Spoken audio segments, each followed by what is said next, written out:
The machine itself, the concept of the internal workings of the machine is probably around about 10 years old now, but a couple of years ago they updated the cab,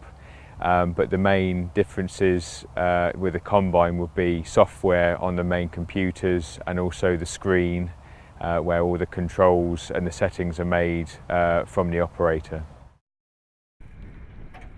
Get into the cab, I'd have a check of the windows and just see if my vision is fine, and if not, I would spend about 5 or 10 minutes just cleaning the windows, because they do get very dusty every day, and just also do a visual walk around just to make sure that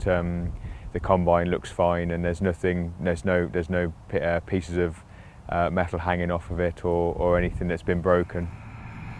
I would start the combine up first, and then depending on the crop that I'm going into, for instance, this field of winter wheat, I can change the settings from the driver's seat in the cab,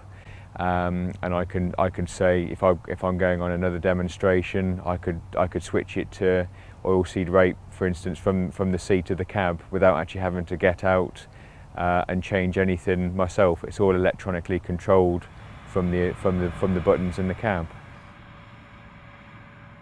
You can combine a vast number of crops, anything from European crops such as winter wheat and barley and oilseed rape, through to legumes such as beans for human consumption, and then also onto soya beans for chicken feed as well. There's a very long list of crops that you can harvest and that have settings in the cab for the combine. Combines have come a long way over the last sort of 50 years, but combines now, you've got air conditioning in the cabs, you've got radio with USB music controls and iPod input. You could sit a day in a combine very, very comfortably and be cool and relaxed and just go about your sort of daily work in a nice way. The yellow dome that you'll see on the roof picks up what we call the GLONASS satellites, which is a Russian-based satellite that sits more in the northern hemisphere. And it also picks up the American GPS satellites. The satellite picks up the position of the combine. The satellites then relay that data to a tracking place that's located on the Earth. A correction signal is then sent from the tracking building back up to the satellites, and then the satellite then relays that back down to the combine, and the combine is then able to correct itself and steer in a straight line.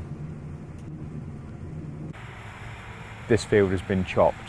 so all the straw that isn't wanted by the farmer is then chopped up into very small pieces and is then left on the surface to be able to be incorporated by the cultivations and the ploughs, and also it brings fertiliser as well because of the breaking down of the crop residue back into the ground.